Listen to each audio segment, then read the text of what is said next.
And I don't think his performing ability carries all that self-importance. And so we're watching this halftime show, and I felt bad. I was watching it with my daughter, and she started to dance, and then it just kind of got flat. And she was like, well, there's nothing really to grab on. She didn't say this, but there was nothing really to grab onto. And I felt like it was an alienating performance on purpose. And what was the point of that? To then get you to feel bad that you didn't get it? Like, come on. And I felt like what we need in a time of intense polarization is a Super Bowl halftime show that makes us feel united. Maybe makes political statements, whatever, but makes us feel good about all tuning into this thing at the same time. And that didn't do that. Man, there's a bunch of different places I could go there. Yeah, I'm shocked you didn't interrupt me. I kept looking at you like, where's he going to jump in? I was just going to let you rock because you were going ISO ball, killing it. Because I think you made so many very interesting points. So I didn't want to interrupt. So, I'm the Russell Westbrook of podcasting. No. All right, let's start with that last piece. Who could do a performance that was uniting? Prince, if he was alive. Michael Jackson, if he hadn't gotten, the cloud of allegations over him. You're talking about living people. Yes. I'm trying to think. Now I'm like totally drawing a blank. Do you have somebody in mind? There are no one. People. Oh, because everybody's like fragmented. It's over. Oh, wow. Let me just add this one thing. My daughter's baby brother, who's not my son, he's 3. He's going to be 4 in about a month. He's a little white, blonde-headed boy. And all he does is not like us, not like us, not like us. Like he loves that song. Cool. So, I mean, for whatever I think that's great. He like sings it into my phone and like quotes, lines from it. It's really, really funny. But even he wasn't like all that excited, and he knows the song. You see what I mean? Like it didn't have the big strokes, like the big tent kind of let's pull everybody in. But you don't think anybody could do this now? No. And also, the more I thought about what you just said about your daughter's brother, I'm a little bit creeped out by that. Because those who know what Not Like Us is about, I mean, it's about, it's a diss of Drake and a lot of really crazy allegations that haven't been totally substantiated yet about Drake.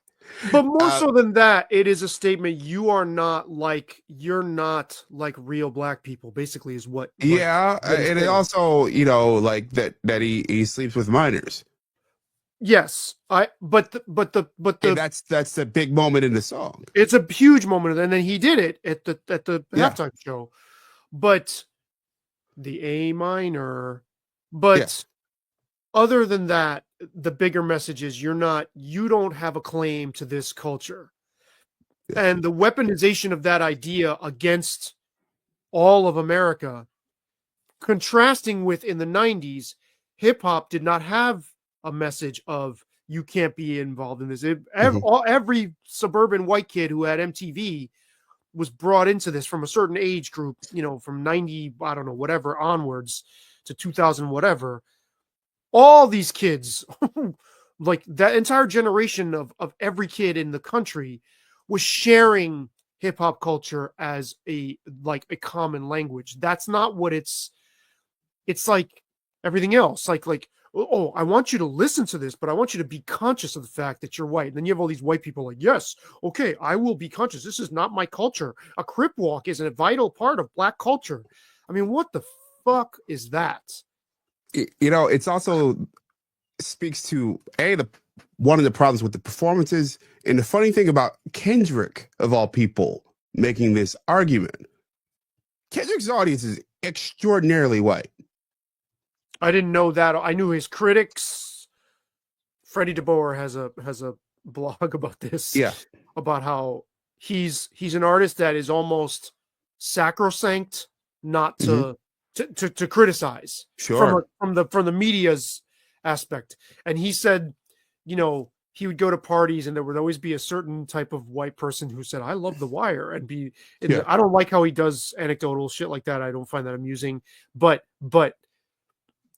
I know what he means in terms of the critics taking that tone. Like who anointed this guy for all of his talent? His records are super, super interesting. Like I give him credit. I think his shit is dope, but I don't like everything that's been put on top of him and the way he's been proud of. And you told me you're a fan of his and you didn't get the performance, which Yeah. I want to, before we even get there, because I think this will get us there. It's not that black people don't like Kendrick. He speaks to a certain type of black person. Myself is one of them. It's a very blurry, black nerdy kind of thing that he's found a way to through his own and the experiences of people around him in Compton, build sort of like this fortress of toughness around pretty nerdy music. I also think it's, strangely enough, with this all as part of this whole performance, in part it's a reaction to Drake. That it's kind of like in hip hop land, it's kind of a counterbalance where Drake is sort of this big tent kind of. I am not just a rapper. I'm not just a singer. I'm all these things. I'm making these really broad pop stuff, and he's the Walmart of hip hop. Versus this more esoteric, poppy at times, but esoteric artist that's sort of gotten all this acclaim. It's not that he's not great. He is great. It's that he's great. It has sort of just became this sort of counterbalance for this sort of like Walmart Drake world, which makes what this whole performance even more interesting, because I believe the reason we got the performance, and I think it's pretty clear, is because of Not Like Us. Because he got this performance because he accused the biggest pop star, one of the biggest pop stars in the world, of sleeping with minors. All right. He got this performance because of rap beef. All right. I'm just thinking back 10 years, 15 years, to think that someone, an esoteric yet poppy star of any genre, making an accusation like that, to getting the biggest platform in the world because of that, and then crafting the entire show around making that accusation in front of 130 million people, questionable number, but 130 million people in America and 1 billion worldwide. But not, and at the same time, mixing it with this sort of weird, I want to talk about Donald Trump, but I don't want to talk about Donald Trump. Right, because it was open-ended. I couldn't, when he said the revolution will be televised, but you got the wrong guy, I thought that was really open-ended. I thought you could take that a lot of different ways. Yeah. He could have been talking about himself or Yeah. Trump or not, either one. Well, a couple of different people I talked to about it think that the NFL said something, that they knew that Trump was going to be there, and that they didn't want. They said, "Hey, don't call out Donald Trump." But if you're Mr. Kendrick, esoteric hero guy, you're going to have Sam Jackson as freaking what's his name, Uncle Sam. so you're if you're going to do that, if you're going to go there, fucking go there. And I think that would have punched through a lot of this sort of esoteric, I'm going to say shit but not say shit kind of stuff. if you just said, hey, I'm going to do this, it's my duty, I feel strongly about this, I'm going to go for it. The trouble is, I don't think he pulled his punch on that level. On the other level, I think his song selection was, and I think that speaks to the other question because that you brought up. You asked, what should art do and what should a halftime show do? I think Prince defined what a halftime show should do. Absolutely. Which I did not see in real time because I was going from one place to another at the during halftime like an idiot. I didn't watch it, but I've watched it since. Yeah. I mean, I did. I believe I was in college at the time. It blew my mind. You know, Purple Rain in a pouring rainstorm. I mean, playing live.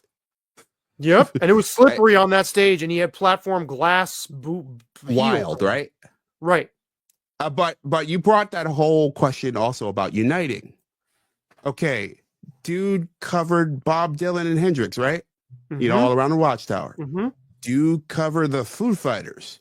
Yep. All right. Best of You was gigantic at the time. He said, "Fuck it, I'm doing it," and he did a great version of it. And he went through a medley of his biggest, most acknowledged and hits that were widely known by the entire public. Kendrick didn't. Kendrick left out giant songs. He got some of his recent hits, but you know, I was expecting King Kunta, I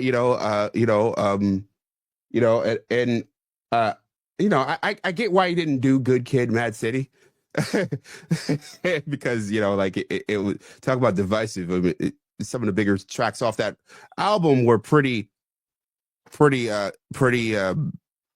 graphic tales. But no, actually, the more I think about it, why not? You fucking you rapped a song about that accused your rival of sleeping with minors, but you didn't do your bigger. He didn't roll out his bigger hits. He decided to make it on the art side of the spectrum and not the performance side of the spectrum. I think the question of what should art do? He did it well. What should a halftime show or a big tent performance do? He fucked up. It was good art because we're talking about it. People probably longer than most people are. Most people are talking about it now. We're thinking about it longer than it's like. All right. But that's who we are, right? Right. But people talked about it, like you said, for weeks. Like, what the hell was this? This was really weird. It got. I saw a clip. I think it was Boardroom that claimed that it got 100 FCC complaints. Wow. Yeah. It is fine. Even though he didn't curse at all. Yeah. That's funny. Yeah, but like, I think.